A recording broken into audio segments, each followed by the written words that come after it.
Okay. Oh, So boy. we're rolling. Yeah, I better get on my knee, huh? No, it never gets you back up. Okay, so you guys, I want you to come in here, grab a seat, get in close. I want you at roughly eye level, so that everybody's up at eye level. We'll just get you situated in here. I can shoot right over a person here. They're, pulling chairs. Don't be bashful. This is what they do with movies. It's like, wow, a lot of work. You can move that bucket over there. That way you don't have to be looking at cigarettes. That sounds like a good idea. That way people that want to smoke can still smoke over there. Heather, can you grab that bucket?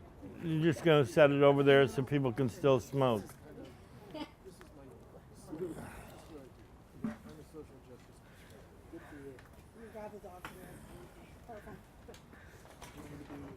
I like your sweatshirt. Hmm? I like your sweatshirt. Yeah.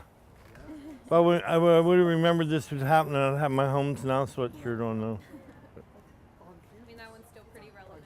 Yeah. So Can you see you pass it?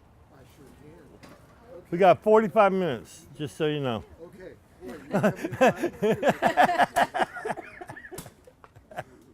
Time's a ticking is what that Okay, was. you guys get in there where you can ask questions. All right. First off, Jim, can you just sort of introduce yourself and tell us where on earth we are? Hey, hi, my name's Jim Peterson. I'm president of Homes Now. You're at Winter Haven, the first legal place for homeless people to sleep outside behind City Hall, which is pretty awesome, at 210 Lottie Street, Bellingham, Washington. This was a 1 and 9 month fight for us at Homes Now. A lot of contention, a lot of back and forth, a lot of hurt in the city council and the mayor's feelings. We started this by doing a sleep out last year that was supposed to last 3 days, December 1st to December 3rd, to raise awareness in Bellingham about how many people actually sleep outside in the cold. I always felt like homeless awareness sleep outs in the middle of summer were, really? Everybody goes camping in the summer, so what's the big deal? Let's do it when it's like 20 degrees and see how many people show up. And it ended up lasting 18 days because I found out after 2 or 3 days that the homeless didn't have any place to go. They had the mission or the drop-in center, and it just wasn't enough. If you got PTSD in that, going to the drop-in center isn't an option for people because you're sleeping about 6 inches away from the person beside you that's high or drunk or really severely mentally ill, so there's no sleeping. And they call them, there's 50 beds at the drop-in center, but what they are is little mats about that thick. So they're not beds unless that's what you sleep on at home. And so I extended it another day, and then I extended another day, and then I said, fine, we're gonna stay here until the city gives us a place to go. And we had meetings with the mayor, and the mayor was like, well, why didn't you get a permit? And I said, because you wouldn't have issued it. And she said, yeah, I will. And we'll even waive the fee. So I was pretty gullible that the city really wanted to work with us, and I went down to the permit office and filled out the permit at noon. And at 1 o'clock, it was in front of all the city council members, and they voted 7-0 to kill the permit and evict us. And I really woke up and realized, wow, they really don't care, or they really don't understand the problem. And I got really angry, and I went home and I made about a 45-minute rant video. And if you go on Homes Now YouTube, and you can see all the videos from day one, and you'll see my rants when things didn't go my way. So then this year, I went to them in November in front of City Council, and I told them that if there wasn't a safe place to camp by December 1st, we were coming back. And I made sure that I said it wasn't a threat, it was a promise. And then the next day I got called into the principal's office, or as I call it, the mayor's office, and was told that they don't like to be threatened. And I said, it wasn't a threat, it's a promise, we're coming. And then the next thing I know, we got called back in there, and then they were telling us that we're going about this all the wrong way, we're not gonna get any results. And we're like, okay, that's fine. And I went home and I made another rant video about how the city really doesn't care. Because if they cared, they'd understand what I was trying to do. And we got called back into the principal's office, and we had a meeting out front before we went up to the principal's office and said, we're not gonna get anything. Now they're gonna threaten us with arrest if we do a sleep out without a permit.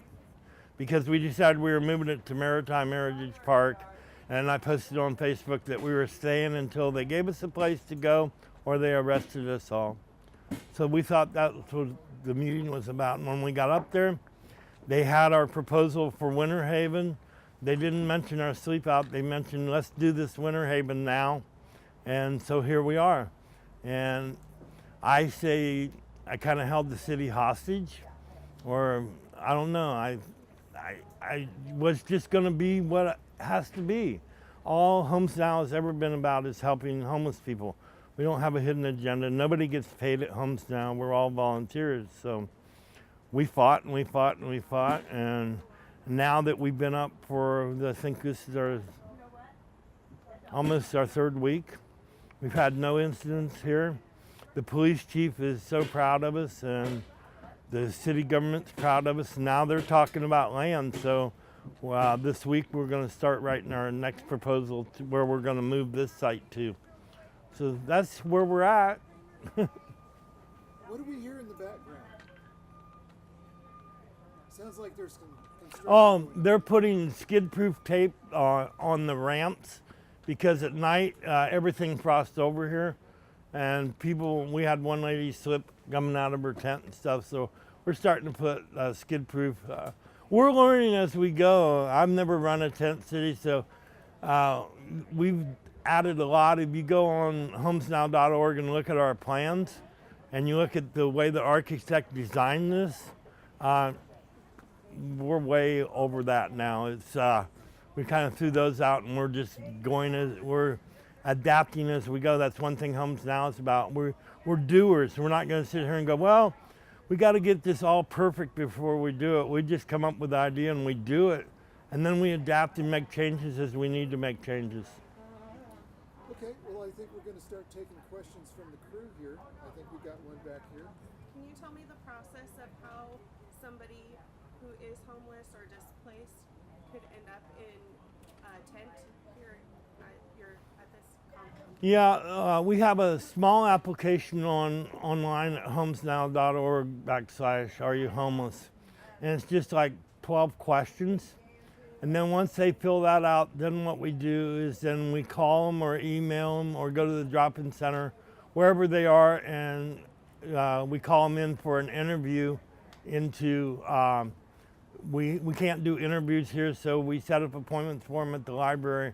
Then we interview them, and then if they get through that process, then we got to get a picture of their ID and we give it to the Billingham Police Department, and they run a once and warrants and sex offender run on them, and if they clear that, then they're on the waiting list. Right now we have 35 people on the waiting list, and we've had 45 people apply in this week alone. So we're going to be up to 100 people by the next council meeting, and the council isn't going to like that because I'm going to use that as ammo. So what's your job here? What is my job here? This is a requirement that the city had to run a tent encampment, because, you know, if you're homeless, you got to be broke and not an adult or something.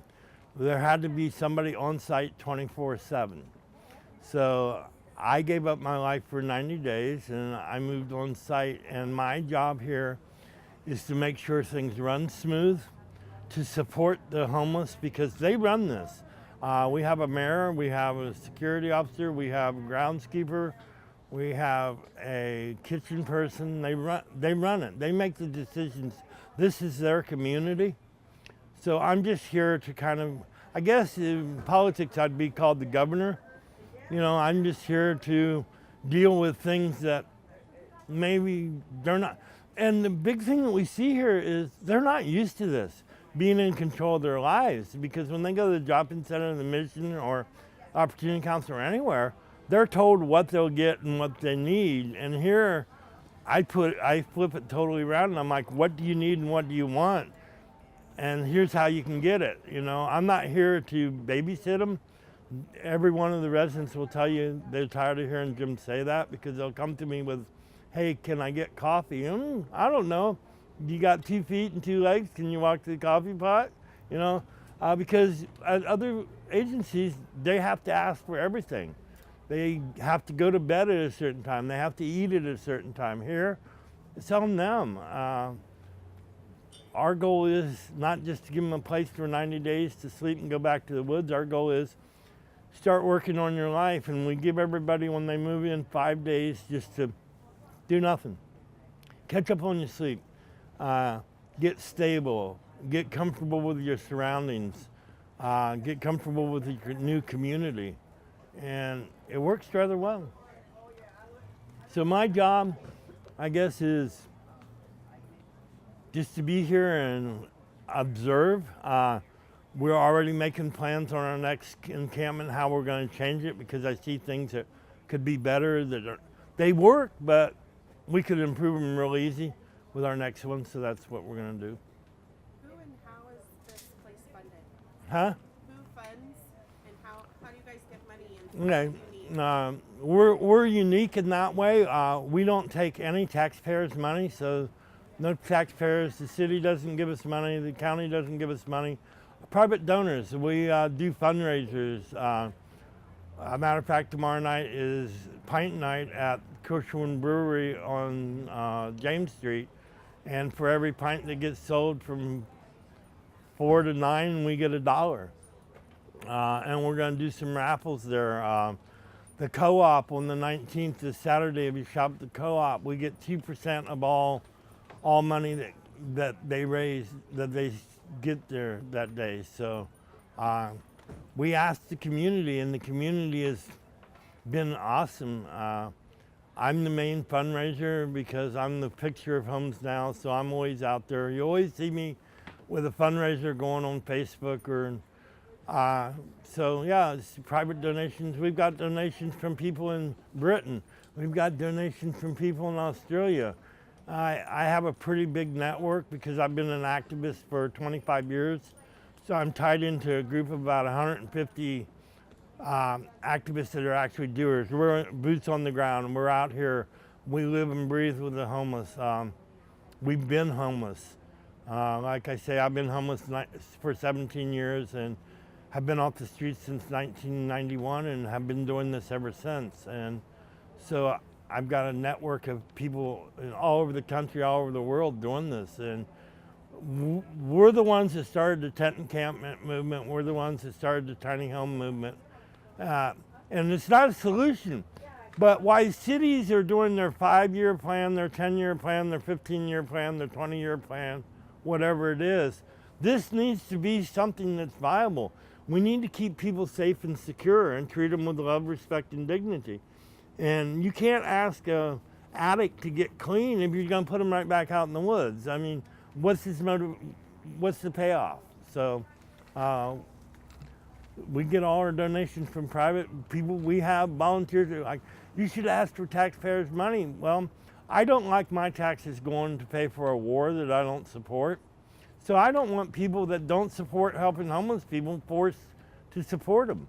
So and that's another reason we will never have any paid staff at Homes Now, is because we don't want people here.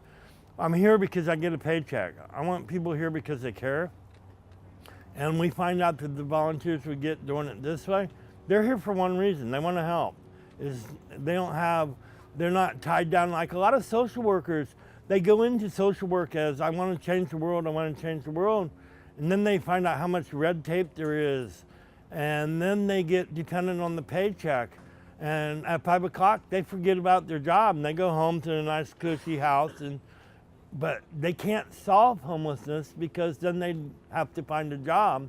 Where I can solve homelessness today and it's not going to affect me at all, except I'll have more time to go fishing. And that's our goal at Homes Now. Our goal, we don't want to keep just abandoning it. Our goal is we want to solve it. And we can solve homelessness in Whatcom County in a year. There's only 815 homeless people. We can build 815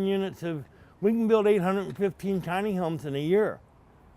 Now that's not permanent, but that's a place for people to have a small home and be secure and be able to wait until the city decides that they're actually going to build housing. You know, I was never so upset as when I found out the J.C. Penney building got sold and the city bought it. I thought, great, they're going to build some affordable housing. No, the private developer's going to come in there and build some yuppie homes, and we're going to gentrify downtown Bellingham more. And now you got the Leopold kicking 79 people out, and they're going to do the same thing, gentrify downtown again and turn it into yuppie apartments. We have enough high-priced apartments here already. We need some. You guys are probably too young to remember, there used to be what they called SROs in all downtowns, where above every storefront, the apartments you saw were rooms with community kitchens, community bathrooms, but people that were disabled or low income could afford to live there. They were like $300-400 a month. Well, then downtown said, no, we want to draw the yuppies in town, and they took all those out and they turned them into condos or what I call yuppie apartments. And that's why homelessness is growing so much now. There is none of that. And we need to get back to the SRO model. We need to stop gentrifying downtowns, and because the reason homeless people and poor people come to the downtowns is convenient. But we're pushing them out, and then when you get out in the urban areas and out in the suburbs, it's higher prices. And right now, you know, you can't rent a place in Bellingham for under $1,000 a month. And if you're students, you know that. How many of you live with other students? You're not in your own place. You know? Yeah. And why do you do that? Because you can't afford to live by yourself. So technically, in the old HUD terms, you're all homeless. You really are. If you can't afford, HUD used to count homeless people that couldn't afford, doubled up, tripled up, couch surfing. Those were considered homeless, but their numbers were climbing so much that their funding, people were going, well, your numbers keep going up. What's wrong? So HUD came up with a simple solution. We'll change the way we count. And they did that in about 1990 something. They changed the way they count homeless people. They took away, okay, we won't count couch surfers. We won't count students that are doubled and tripled up in houses. And the next year their numbers went down and everybody goes, yeah, you guys are doing a great job. Here, we'll give you more money. And what that did was just the opposite. And now they're gonna have to change them again, because since they've changed them, the numbers are going back up at the same rate they were going up before. So now they're like, oh, now what can we take out? So there's talk you're gonna take out people sleeping in their cars. They're not homeless anymore. So can you identify or classify what homelessness actually is? To me, homelessness is without a home, period, done. End of story. You can't put in mental illness, drug addiction, and alcoholism. That's not homeless. Homelessness, if you look it up in the dictionary, is without a home, period. So once you give a person a home, you've solved homelessness. There's plenty of house people that are drug addicts, alcoholics, and mentally ill, but we don't consider them bad people. But if you're homeless and have that problem, then that's why you're homeless. But when you go around the camp and get to know the people here, not one of them's homeless because of a drug or an alcohol problem or a mental health problem. Not one person. We just put up our graphs for everybody that lives here. We just made a bunch of graphs today from intakes. So we have all the demographics of everybody here. And you'll be amazed. you will be amazed that 50% of the people here have college degrees. And that was a surprising statistics when Doug sent it to me today. He's my partner in Homes Now. He sent it to me today, and that was the one statistic that really stood out, because you're taught if you go to college and get a degree, you'll have a job. No, if you go to college and get a degree, you're going to be in debt up to your ass and probably end up on the street. I think you just like shot all our hopes and dreams. Because I was just, I follow Micro, and I don't know you from Dirty Jobs, but he's got a show on TV now called Returning the Favor. And he did an episode this week. He puts it out every week on Tuesdays on Facebook. And it was really amazing. The statistic that he put out there, I'd never thought of. When I went to school, there was Votech school in high school where you learned carpentry, home ec, or building skills. And we took that away. You know, that was the first thing that went, like band and everything else that went to school. And so he made a statistic that 50% of the people now that are low income is because if they had a trade, the construction industry will hire about 20,000 people a day to build homes and buildings, but there's no skilled labor out there anymore because we took all that away. And instead, we got this privatization of college, where the big push when you're in high school, you got to go to college. You got to go to college. And if you don't have a college degree, it used to be when I was growing up, if you didn't have a high school education, you weren't going to get a job. Now it's if you don't have a college education, you won't get a job. But in reality, it is if you don't have a trade that's needed. Like, there's so many people going to school for computers now. Computers jobs are drying up.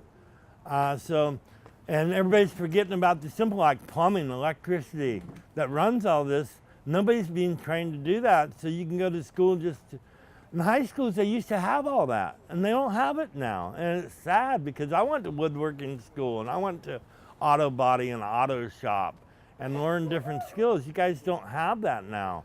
And the high school students are missing out on that. And you could actually go to high school when they had the Votech schools and come out of carpenter and get a job that paid you $15, $20 an hour right out of high school. You didn't have to go in debt. But we knocked all those out, and now we're telling you, now go in debt for $100,000. You'll have a good job. But when you talk to the people that live here, they'll tell you, I'm in debt to 150 to one person has got student loans, $200,000. Where are they at? Living in a tent behind City Hall. That's pretty sad. Do you guys have any ideas for where the other locations for other things like this would be? We're putting together a proposal now, a general proposal, because the last time we made it site specific and they didn't like that in the big house. So we're going to do a general one, and we meet with the city every Friday at 11. So this Friday we're going to ask them, how do you want us to go about finding land? It's time to talk about it, because we need to start the process, because by April 3rd we need to have a site ready and all the paperwork done. And one thing I've been saying for 25 years, if you want something to go slow, get them involved. Get the government involved, because they'll stop it. The process is long, it's tedious, it's stupid. There's a lot of things and it's layers and layers of bureaucracy that have been put on over the years. I mean, back, I guess somebody in planning was telling me, 10 years ago in Bellingham it was easy to build. Now it's like an act of Congress. And that's why a lot of it's not being done. I have one of our donors, he's a landlord here, and he wants to build low-income housing. But the rules and regulations and the costs, you can't make it a non-profit. You can't make it at 30% based on your income, because it costs so much with the permits and everything. So, and it's nothing against the people that are working in planning now. It's just every time they change the government, they add another layer of bureaucracy. One of the jokes that was running with Homes Now, when we were doing the process to get Winter Haven, is can somebody please call Amazon and tell them to stop shipping red tape?